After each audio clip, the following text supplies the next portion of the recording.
Ankusam Media Cinema Corner 2025 வழங்கும் short film festival. Our main sponsor Black Thunder.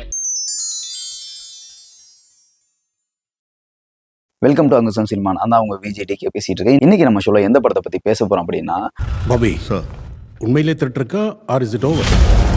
நம்ம எல்லாருமே ஒரு ஆர்வமா சில படத்தை போய் பார்ப்போம். அந்த படம் மொக்கையா இருக்கும். சில படம் எதிர்பார்ப்பே இல்லாமல் போய் பார்ப்போம். அந்த படம் பார்த்தோமா பயங்கர பிரம்மாண்டமாகவும் ஒரு நல்ல சூப்பரான ஸ்டோரியும் இருக்கும். இது மாதிரி தான் பல விதமா பல வகைகளில் சினிமாவோட கதைகளும் அமைஞ்சிருக்கு. அது மாதிரி தான் நம்ம மக்களும் சில விஷயத்துல எதிர்பார்ப்பு இல்லாமல் போறது ஜெயிக்குது, எதிர்பார்ப்போட போறது ஏமாற்றத்தை கொடுக்குது அப்படின்ற மாதிரி தான் இருக்கு.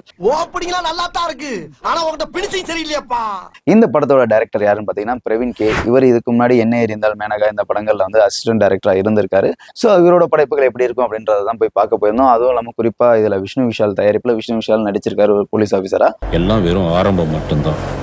ஸோ போலீஸ் ஆஃபீஸர் அப்படிங்கிறப்ப இவரோட நடிப்பு ராட்சசன்ல பார்த்துருப்போம். ஒரு போலீஸ் ஆஃபீஸரா ஒரு கிரைம் த்ரில்லர் படத்துல எப்படி பண்ணியிருப்பாருன்ட்டு. ஸோ இதுவும் அது மாதிரி தான் ஒரு கிரைம் த்ரில்லர், ஒரு சீரியல் கில்லரை கண்டுபிடிக்கக்கூடிய ஒரு படம் அப்படின்ற மாதிரி ஒரு ஆர்வத்தில் நம்ம போய் பார்த்தோம். ஆரம்பம்னா beginning of what? இந்த படத்தோட கதைக்களம் ரொம்ப அருமையா அமைஞ்சிருக்கு அப்படின்ற மாதிரி சூப்பரா நரேட் பண்ணியிருக்காங்க. பட் இந்த படத்துல என்னென்ன நடந்திருக்குது அப்படிங்கிறத போக போக நம்ம பார்க்கலாம். அதாவது இந்த படத்துல ஓப்பனிங் சீனே பார்த்தீங்கன்னா ஒரு சேனல்ல லைவ் ஸ்ட்ரீமிங் பண்ணிட்டு இருப்பாங்க. இவங்க சார் தான் அந்த லைவ் ஸ்ட்ரீமிங்குள்ள டைரக்டா போயிட்டு இவர் யாருன்னா நம்ம செல்வராகவன் உள்ள போய் பேசுவார். செல்வராகவன் உள்ள போய் பேசிட்டு அங்கே இருந்த ஹீரோவை ஷூட் பண்ணிட்டு நான் இந்த லைவ் ஸ்ட்ரீமிங் டோட்டலாவே நான் தான் பேச போறேன் அப்படின்ற மாதிரி அவர் ஒரு விஷயமா சொல்ல போறாரு. சொல்லிட்டு நான் தான் இந்த சீரியல் கில்லர்.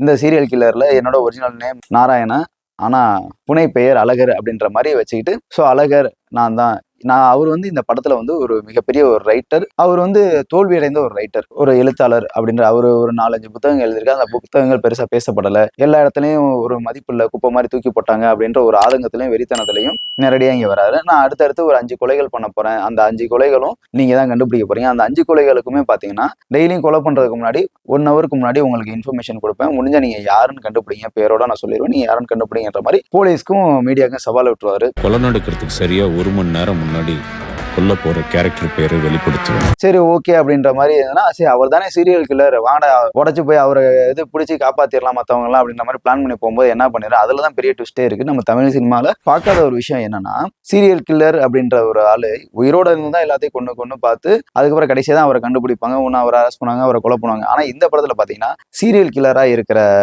மிஸ்டர் நம்ம செல்வராகவன் என்ன பண்றாருன்னா, தானாவே ஷூட் பண்ணிட்டு சூசைட் பண்ணிட்டு போயிடறாரு. மொத்த உலகமே பார்க்கும்போது அவன் ஒரு உயிரை கூட எடுக்கக்கூடாது. ஸோ அதுக்கப்புறம் இந்த கொலைகள் எப்படி கண்டுபிடிக்கிறாங்க, ஒவ்வொரு டைமும் எப்படி கொலை நடக்குது, இறந்தவர் எப்படா கொலை பண்றாரு, லாஜிக்கே இல்லை. ஏன்னா படத்துக்குள்ள இருக்கவங்களுக்கும் சரி, அதுல நடிக்கிறவங்களுக்கும் சரி, ஆடியன்ஸா இருக்கவங்களுக்கும் சரி, கொஞ்சம் ஒரு விதமான குழப்பமாகவும் இருந்து புரிதல் இல்லாம போய் புரிஞ்ச ஒரு படம் தான் இந்த ஆரியன் படம். நீங்க வேணா காப்பாற்ற ட்ரை பண்ணுங்க. ஸோ இது மாதிரி போயிட்டு இருக்கும்போது இந்த படம் ஓகே, இது மாதிரி சீரியல் கில்லர் ஸ்டோரி, இவர் தான் கொள்றாரு, இறந்தவர் எப்படி கண்டுபிடிக்கிறேன் விறுவிறுப்பாக கொண்டு போகணும் அப்படின்ற மாதிரி சொல்லியிருக்காங்க. அதே மாதிரி இந்த படத்தோட மியூசிக் பார்த்தீங்கன்னா ஓரளவு எல்லா இடத்துலையும் ஸ்கோர் சூப்பராக இருக்குன்னு சொல்ல முடியாது. ஓரளவு முக்கியமான இடங்கள்ல ஒரு சில இடங்கள்ல ஸ்கோர் நல்லா இருக்கு, மற்ற சில இடங்கள்ல ஸ்கோரிங் வந்து ரொம்பவும் பேட்னு சொல்லும் போது மச் பெட்டர் தான். சில இடத்துல சேர்க்கக்கூடாத விஷயங்களை ரொம்ப ஹெவி சவுண்டாக சேர்த்து அந்த விஷயத்துல என்ன நடக்குதுன்னே தெரியாதுன்ற மாதிரி ஆக்கி வச்சுட்டாங்க.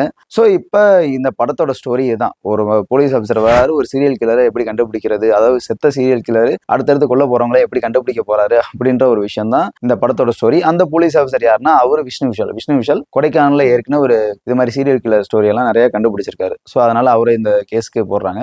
இதுதான் படம். அந்த Kodaikanal serial killing case solve பண்ணாரு.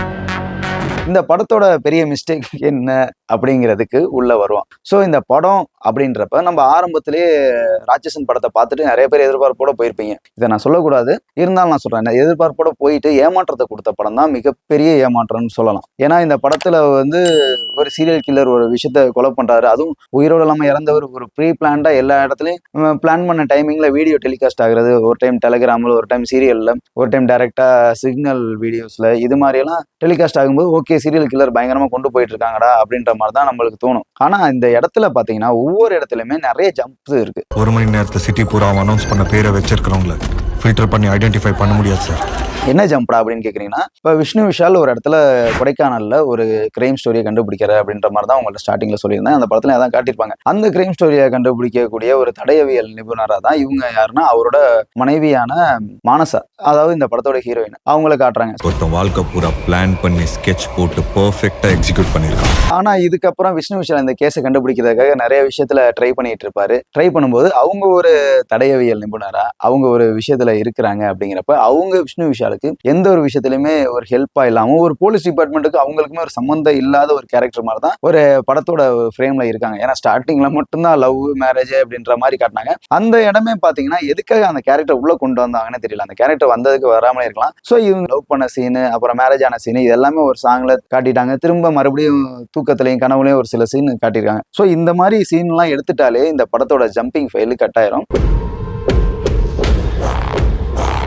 மற்றபடி படம் ஒரு ஃப்ளோவா போகுன்ற ஐடியா என்னோட ஐடியா இருக்குது. இதை தாண்டி ஒரு சில விஷயங்கள் சொல்லணும் அப்படின்னா லாஜிக்கே இல்லாத ஒரு சில விஷயங்கள்லாம் நம்ம எல்லாருமே டெலிஃபோன் எல்லார் வீட்லையும் இப்பெல்லாம் இல்லை, ஒரு சில வீடுகள்ல தான் இருக்குது, முக்கியமா ஆஃபீஸில் இருக்கும். அதை தாண்டி இந்த ஒருவா காயின்லாம் பார்த்தீங்கன்னா பல வருஷம் ஆச்சு அதெல்லாம் நான்லாம் பார்த்து. எனக்கு தெரிஞ்சு திருச்சியில் ஒரே ஒரு இடத்துல நான் பார்த்துருக்கேன். ஒரு காலேஜுக்குள்ள இருக்கு, அது பேருக்கு சும்மா வச்சிருக்காங்க. மற்றபடிலாம் எந்த இடத்துலையும் ஒருவா காயின் கிடையாது. அதுவும் அந்த எஸ்டிடி பூத்துக்குள்ள அந்த ஒருவா காயினை வச்சு பேசுறது ஒரு லாஜிக்கே இல்லாத ஒரு விஷயம் தான். பட் அது வெறும் ஒரு டீகாய்.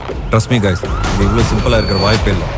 ஃபர்ஸ்ட் இந்த இவர் தான் கொலைகாரன் அப்படின்ற மாதிரி அவரே டைரக்டா இன்டர்வியூ கொடுத்துருவாரு. இன்டர்வியூ கொடுத்ததுக்கு அப்புறம் மற்றவங்களுக்கு ஒருத்தர் கனெக்ஷன் இருக்க மாட்டாங்க. ஆனா இந்த படத்தோட கிளைமேக்ஸ்ல ஒரு விஷயம் சொல்ல போறது என்னன்னா, இவரு டைரக்டா ஒரு சிலர்கிட்ட வேற அடையாளத்துல ஒவ்வொரு முறையிலையும் இவரு நெருக்கமான ஒரு உறவுல நெருக்கமான ஒரு ரிலேஷன்ஷிப்ல ஃப்ரெண்ட்லியா இருந்திருக்காரு அப்படின்ற மாதிரி காட்டியிருப்பாங்க. ஸோ அப்படி காட்டும் போது இவங்க என்ன பண்ணிருக்கலாம், இது மாதிரி செல்வராகவன் தான் டைரக்டாவே சீரியல் கில்லர்னு ஒவ்வொரு டைம் வீடியோ போட்டு காட்டிடுறாரு. ஸோ இவர் என்கிட்டயே ஆல்ரெடி நிறைய டைம் பேசியிருக்காரு சார், இது மாதிரி கண்டினியூ ஃபாலோ பண்ணியிருக்காரு அப்படின்ற மாதிரி சில விஷயங்களை அவங்களே சொல்லியிருக்கலாம். ஏன்னா அந்த மாதிரி விஷயங்கள்ல நிறைய டிராபேக் இருக்கு படத்துல.